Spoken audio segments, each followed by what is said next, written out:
mettre devant le panier. Allez-y.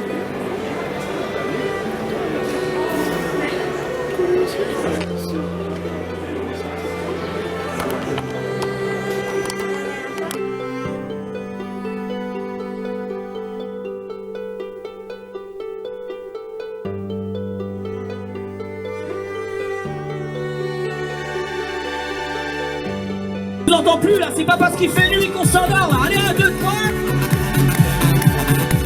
Allez, joli, joli. Allez, c'est parti, on va vous faire un petit stoppie là devant chez vous. Allez, public, dès que vous voyez la roue se lever, on gueule. 1, 2, 3, joli. Yes, allez, encore un ici. Ils ont envie, vous avez envie ici là. Est-ce qu'on fait un stoppie ici? On fait 100 balles. Là, on va le faire. Joli, joli, joli. On peut les applaudir tous les deux. Allez, on va passer en quad.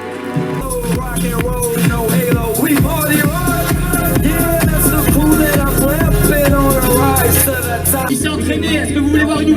Avec sa compagne sur l'avant de la moto.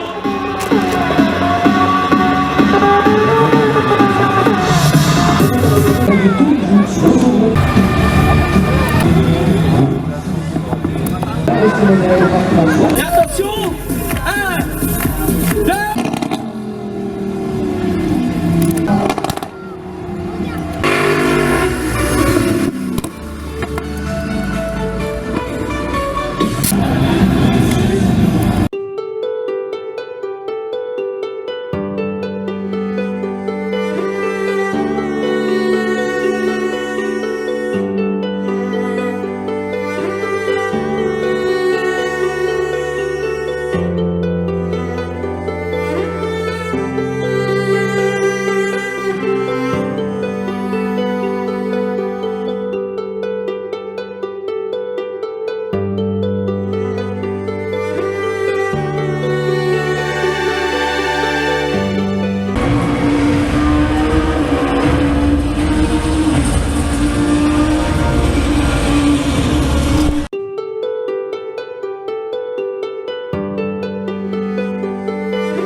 Nivec et non, je ne suis pas le président, je suis un des professeurs de l'école. Vous êtes une école de... Nous avons un mémoire, donc en Comme le monde entier nous regarde, c'est un peu dans l'est de la France. Non, voilà, on a un site, on a une demi-heure de Nivec. La France compte. C'est encore la France, exactement. Votre école, exactement, c'est une université, vous formez des ingénieurs. Alors, pas du tout, on fait partie du service formation continue de l'université. C'est quoi un BTS? Et comment ça se passe? Vous êtes à peu près combien d'élèves pour tout le cycle? Alors, le cycle dure 10 mois de formation, et ici entre 25 et 30 élèves durant le cycle. L'école existe depuis combien d'années? Maintenant, ça fait 28 ans qu'elle existe.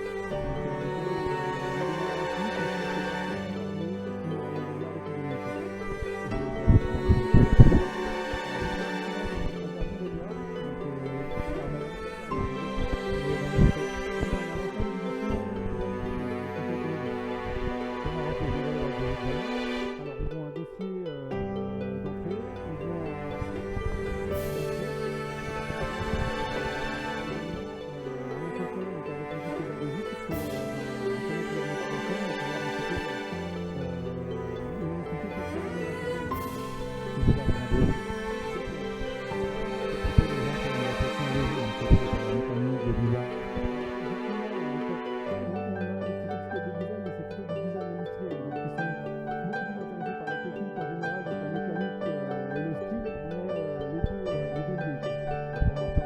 Combien de temps?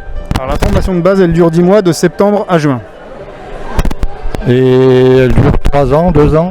Ça dure 10 mois. 10 mois. Donc c'est une espèce d'AFP, quoi, hein. Formation professionnelle, oui. C'est une formation donc accélérée, c'est-à-dire qu'en gros, pendant 10 mois, les élèves vont réaliser donc 2 projets pédagogiques, donc 2 supports pédagogiques que sont les prototypes que vous voyez ici. Vous-même, vous êtes un professeur qui est aussi un petit peu dans la vie civile, ou avez déjà été dans la vie civile, vous êtes mécanicien, vous êtes quoi? Alors moi, à la base, je suis modeleur, donc effectivement, Donc vous êtes modeleur sur les modèles argile pour les prototypes, pour les maquettes. Exactement, voilà, ça c'est ma base de travail. Ensuite, je m'occupe du dessin également et du design avec les élèves. Vous m'avez dit hier que vous partez du dessin, donc dessin d'ordinateur. Alors pour le châssis, on a une base SolidWorks, donc on a un dessin 3D avec les encombrements, les dimensionnements techniques et mécaniques. Ensuite, on va réaliser le châssis et en parallèle, Là, d'abord, les élèves dessinent tout, exactement. avec une petite résistance dématérialisée. Voilà, exactement. Et ensuite, derrière, donc, la carrosserie en parallèle. Donc par rapport aux encombrements châssis, donc l'empattement, les points durs, finalement, le diamètre des roues, etc. On va dessiner la ligne générale de la voiture par rapport au thème qu'on va leur donner. Et derrière, ça va donner finalement la 3D physique qu'on voit. Qu'est-ce qu'elle a comme moteur, celle-ci? Alors celle-ci, c'est un Flat 4 de Subaru, mais donc pour ceux qui Vous achetez tel quel? on achète un véhicule complet. Accidenté? Accidenté parfois, ouais, souvent, parce que bon, c'est ce qu'on trouve le plus. Et du coup, non. Dans le temps imparti, on va dire qu'on a 60 jours pour faire la voiture, on n'a pas le temps de préparer le moteur. Celle-ci, elle a quoi comme moteur? Ça, c'est un V8 Maserati, 3 litres de biturbo. Vous m'avez dit hier que vous avez fait ça en 55 heures, 55 jours, échelonné sur les 10 mois de formation. C'est-à-dire qu'en gros, on a démarré le projet techniquement le 26 novembre 2019 et on l'a livré le 28 février 2020. Voilà. Quand vous dites livrer, c'est devant le jury. Non, c'est livré au camion pour partir aux Allons de Genève. Donc voilà. Cette voiture sera vendue avec une caisse pour l'école, non? Absolument. Elle reste dans les archives, elle reste dans les mémoires de l'école. L'objectif en fait, c'est pas du tout de faire de la vente ou du commerce des véhicules, c'est vraiment du support pédagogique.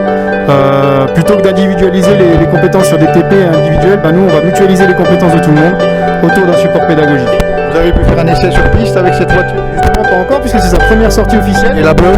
La bleue, elle a roulé à Courchevel, donc on a fait un petit film que vous pouvez voir justement ici. Elle monte à combien là en puissance? En puissance, Est-ce qu'elle arrête en puissance? on a 300 chevaux en puissance, voilà. 300 chevaux, oui. Elle monte au moins à 300 à l'heure. Peut-être à 300, oui, voilà. On n'a pas encore essayé, mais Vous avez pu tourner autour du musée? non, du tout, pas encore. Alors sur le circuit de Peugeot, non, il vous autorise pas. Ça c'est interdit. Il faut quelques pistons, quoi. Ah même des gros pistons là. Écoutez monsieur, vous êtes... merci beaucoup.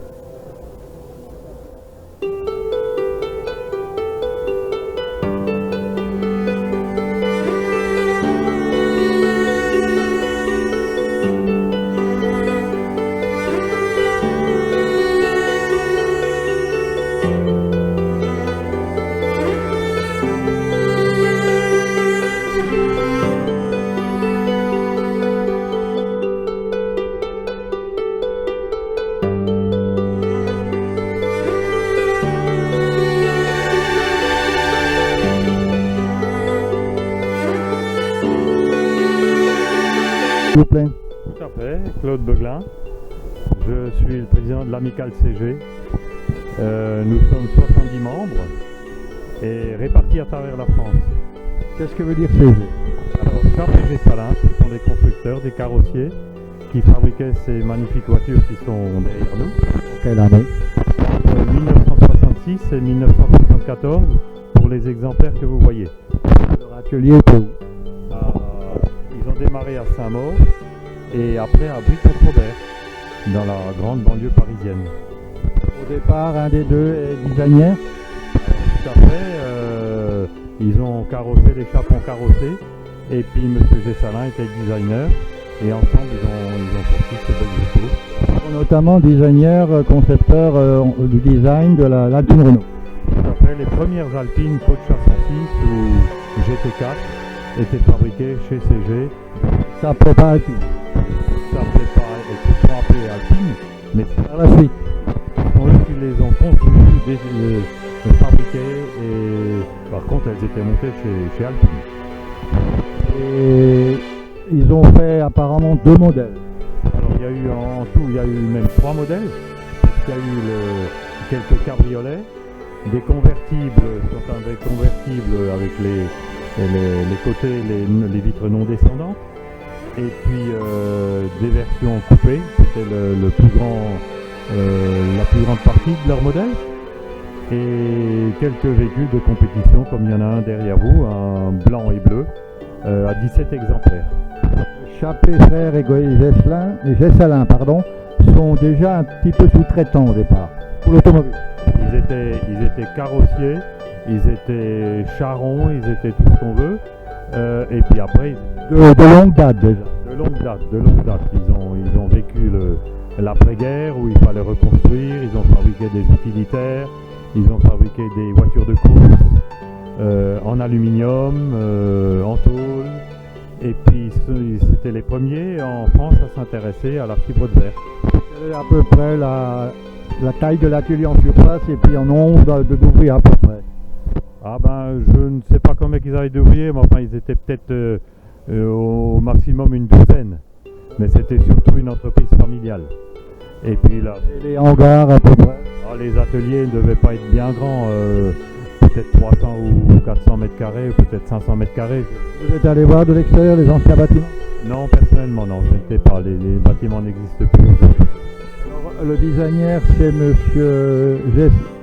monsieur Jean Gessalin qui vit encore, qui a quel âge? Qui a 84 ans, je crois, oui, et qui vit toujours.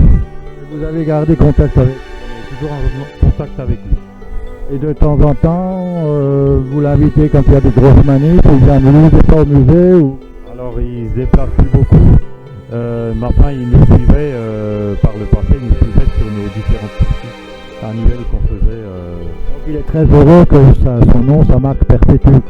Alors il est heureux de nouveau qu'il y ait une reconnaissance de la marque, tout à fait, qui était tombée en désuétude, et puis ils avaient dû fermer en 1974, c'était la mort dans l'âme, et Un manque de capital. non, par crise pétrolière et puis une non-volonté de Simca de perdurer, et maintenant ils sont bien. Alors c'est Simca qui vendait dans ces halls d'expo? Il y a des conseillers Simca qui représentaient la marque CG, Non, ils vendaient direct. sinon ils vendaient en direct. Et aujourd'hui, l'association, vous avez réussi à avoir les droits de reproduction. Vous m'avez dit, vous avez les moules que vous avez mis dans un atelier sous-traitant. Et vous avez aussi les cadres, les supports, les gabarits pour refaire des châssis. Mais vous ne refaites ça que pour des gens qui ont une carte grise, d'une épave ou d'une voiture rouillée. Il faut, pour pouvoir réparer une voiture, avoir de la carrosserie dans le châssis, il faut avoir quelque chose d'un CG.